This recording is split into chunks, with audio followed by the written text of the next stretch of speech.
Hello guys! Halina kayo guys, samahan niyo akong magbiyahe papunta sa Intermarché.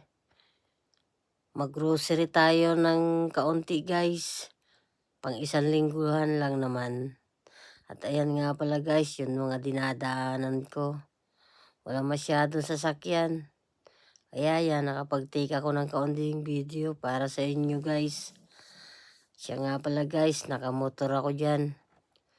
Bumabiyahe. At ayan na nga guys, ako sa Intermarché. Papasok na ako at kumuha din ako nito para hindi ako mahirapan sa pamili sa loob.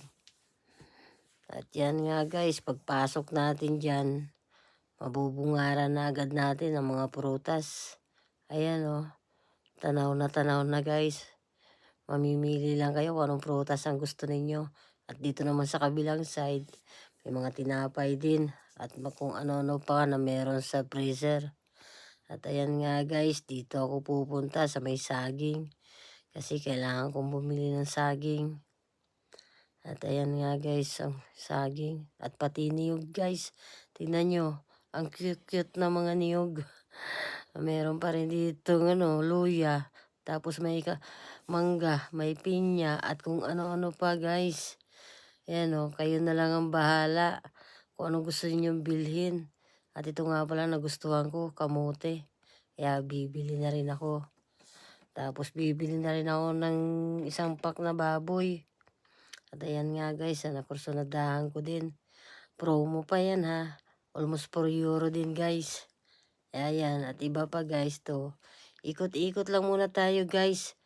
Para naman maipasyal ko kayo dito sa aking pinag-groceryhan dito. Ayan guys tingnan nyo, ang dami. Dati nga pala to guys na casino. Ngayon ginawa ng Intermarché. Kaya ito, madaling mamili. Dahil pinalaki na nila ang loob. Ayan guys, tingnan nyo, ang daming ice cream. Diyan pa sa kabila. At dito sa kabila, ganoon din. May mga french fries. At kumuha na din ako ng isa guys. At ayan na nga guys, tapos na ako mamili. Pauwi na ako sa bahay. At ayan nga pala guys, yung motor ko, pinarking ko sa kabilang side. At dito na nga ako sa bahay guys. So ayan ang mga pinamili ko. Na kung ano-ano. Sige guys, thank you guys for watching. Bye bye.